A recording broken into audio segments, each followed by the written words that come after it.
Shri Venkateswara gold తాకట్టులో ఉన్న మీ బంగారాన్ని విడిపించి కొనబడును. శ్రీ మీడియా ప్రేక్షకులకు స్వాగతం, సుస్వాగతం.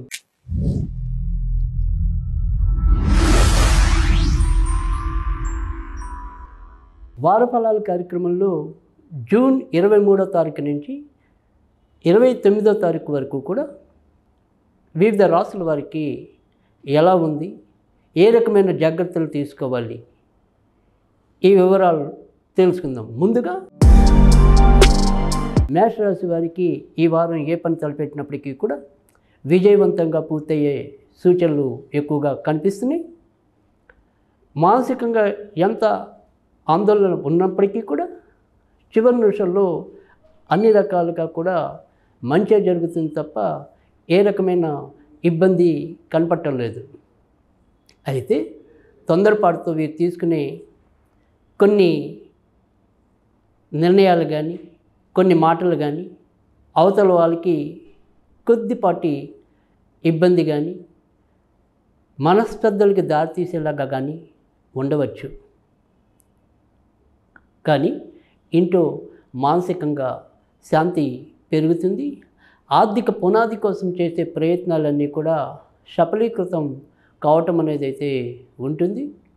విద్యార్థులు చదువు పట్ల కొంత శ్రద్ధ తగ్గినప్పటికీ ఏళ్ళనడిచిన ప్రభావం వల్ల అయినప్పటికీ కూడా అదృష్టవశాత్తు వారు ఎంచుకున్న మార్గంలో ముందుకు రావటం అనేది అయితే ఉంటుంది, మార్కులు తగ్గినప్పటికీ కూడా.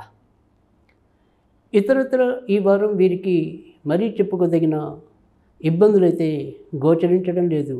కొత్తగా ఉద్యోగం కావాలి అనుకునే వారికి ఉద్యోగ ప్రయత్నాలు నెరవేరుతాయి. విదేశాలకు వెళ్ళాలి అనుకునే వారికి ఆ రకంగా కూడా అదృష్టయోగం కనిపిస్తుంది. భార్యాభర్తల మధ్య అప్పటికప్పుడే చిన్న చిన్న వాదాలు రావటం, మళ్ళీ అప్పటికప్పుడే సమస్య పోవటం, ఈ రకంగా కొంత ఆనందకరమైన పరిస్థితులే ఉంటాయి తప్ప మరీ గోరంతలు కొండంతలు చేసుకుని ఇబ్బంది పడే సూచనలు అయితే ఎక్కడ కనపడటం లేదు. ఇప్పటికే విదేశాల్లో ఉన్న వారికి కూడా మంచి అవకాశాలు లభించటం, వారిని నిరూపించుకోగలిగిన సత్తా ఉండటం అనేది అయితే ఉంటుంది. ఇక ఈ వారం అంతా కూడా వీరు తొందరపాటుని తగ్గించుకుని ఏదైనా సరే కూలంకుషంగా చర్చించి లేదా ఆలోచించి కార్యోన్ముఖులైతే కనుక కార్య సాఫల్యత అనేది అదంతటా అదే వచ్చేలాగా ఈ వారం అయితే వీళ్ళకి ఉండబోతుంది. ఈ వారం వీరికి ఏదైనా 23వ తారీఖు అయితే కనుక మధ్యాహ్నం దాటిన తర్వాత నుంచి మంచి ఫలితాలు ఉంటాయి. భరణి నక్షత్రం వారికి మరి 23వ తారీఖు మధ్యాహ్నం 3 గంటల 16 నిమిషాల లోపు మంచి ఫలితాలు ఉంటాయి. అలాగే 24వ తారీఖు అశ్విని కృత్తిక నక్షత్రాల వారికి మధ్యాహ్నం 12 గంటల 54 నిమిషాల వరకు మంచి ఫలితాలు ఉంటాయి. ఆ తర్వాత భరణి నక్షత్రం వారికి ఉంటాయి. 25వ తారీఖు మరి అశ్విని కృత్తిక నక్షత్రాల వారికి మధ్యాహ్నం వరకు, ఆపై భరణి వారికి బాగుంటుంది. జూన్ 26వ తారీఖు అశ్విని కృత్తిక నక్షత్రాల వారికి కేవలం ఉదయం 8 గంటల 40 నిమిషాల వరకే బాగుంటుంది.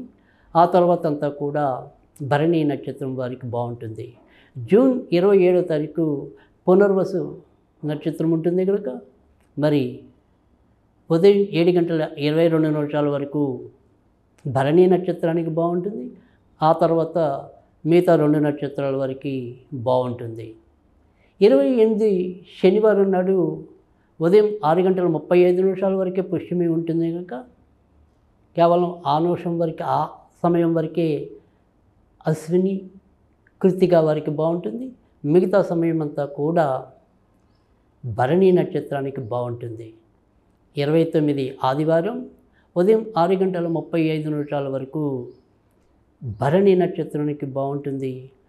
తర్వాత కృత్తిక అశ్విని నక్షత్రాల వారికి బాగుంటుంది. ఈ వారం అంతా కూడా వీరు ఎక్కువగా సుబ్రహ్మణ్య స్వామికి సంబంధించిన పూజలు చేసుకున్నట్టయితే మరిన్ని మంచి ఫలితాలు ఉంటాయి.